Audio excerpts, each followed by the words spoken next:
Have you looked at the headlines today? It feels like a total mishmash, right? You've got a potential government shutdown over here, a political crisis over there, and then nonstop talk about AI. You think these are all separate things, but what if I told you they're not? In this explainer, we're going to connect the dots and show you how they're all pieces of a much bigger puzzle.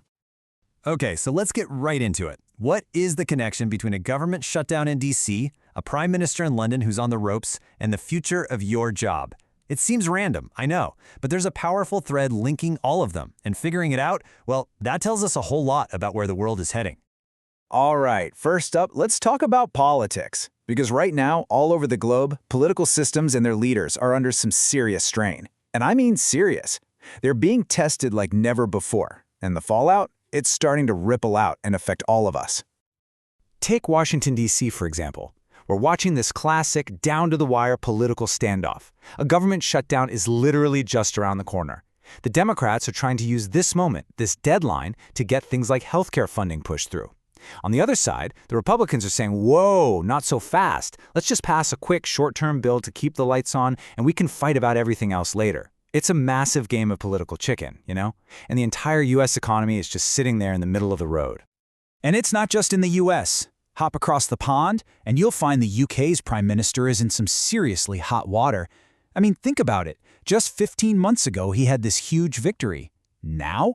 He's walking into his own party's conference and people are literally calling him a dead man walking. That is intense. You've got rival parties like Nigel Farage's Reform Party breathing down his neck. This is a make-or-break moment for him and his government. And look, this kind of pressure isn't just happening in the big Western powers. Let's look at Moldova. They just had this incredibly important election, and the result keeps them on the path to joining the EU. That's huge. But, and this is a big but, it all happened under a cloud of really serious allegations of Russian interference. It just goes to show you how these big geopolitical fights are playing out, testing these countries from the inside. So you might be wondering, okay, that's a lot of political drama, but how does it actually affect me? Well, here's how. It all spills over into the financial markets.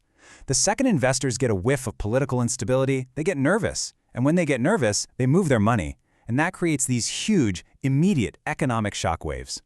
Want a perfect picture of what this anxiety looks like in real time? Just look at the price of gold.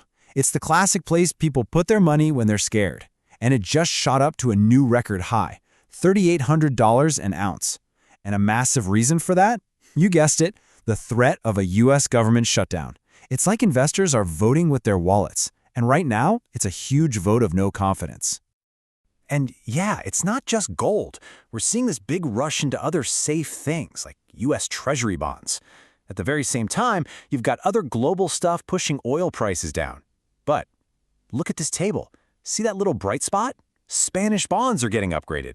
So even with all this chaos and uncertainty swirling around, something is going very, very right in Spain. I mean, this is pretty cool. While so many other economies are looking a bit shaky, Spain is just crushing it. Their economy is on track to grow more than double the average for the rest of the Eurozone. What's driving it? Booming tourism, strong exports. It's a really incredible story of resilience. And it's a great reminder that even when things feel chaotic, there are always pockets of growth and opportunity out there. Okay, so we've talked politics, we've talked markets, now we need to pivot.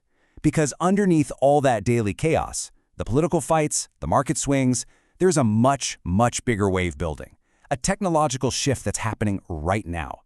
The AI revolution isn't on the horizon, it's already here, and it's speeding up at a pace that is honestly kind of breathtaking. And inside the tech world, there is this massive debate raging. Is all this AI hype just a giant bubble? Is the market all frothy and about to pop, wiping out billions in investment? Or is this the beginning of the next dot-com era? You know, the kind of revolution that gives birth to the next Google or Amazon? People are betting billions and billions of dollars on the answer to that exact question. And if you really want to grasp the stakes here, just think about this one number, 50%. That's the share of the entire workforce that some experts believe will be AI agents, not just tools that humans use, but actual autonomous agents, within just 5 years. Let that sink in. 5 years. We are talking about a total rewiring of how we work, on a timeline that is almost hard to believe. This whole thing is so disruptive, it's even changing the way money works in Silicon Valley. There's this new model for venture capital popping up. They're gathering this group of over 140 industry legends, actual pioneers in the field, and giving them a real financial stake, like up to half the profits, in the new AI companies. The idea is to basically plug these new founders directly into decades of wisdom and experience. It's a totally new way of building companies. And hey, don't for a second think this is just a Silicon Valley story. Far from it. London is exploding as a global hub for AI. Some people are saying it's the best place in the world to start an AI company if you're not in San Francisco. Why? It's got this perfect storm of investment capital and a deep, concentrated pool of talent. This is a global shift, happening everywhere, all at once. Okay, let's pull back and put all these pieces together. We've talked about shaky politics, jumpy markets, and this insane acceleration in technology. The key takeaway here is that these aren't three different things happening at the same time. No, they are all tangled up together. So here's how it works.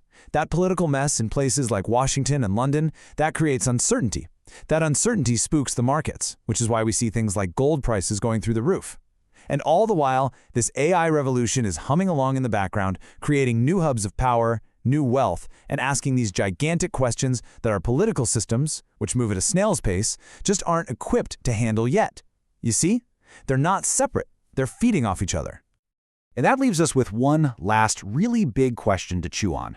We're living in this weird time where politics seems to move incredibly slowly, but technology is moving at light speed.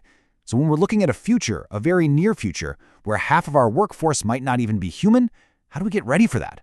How do our communities, our economies, our governments prepare for a shift that massive? That right there is the real story hiding behind today's headlines.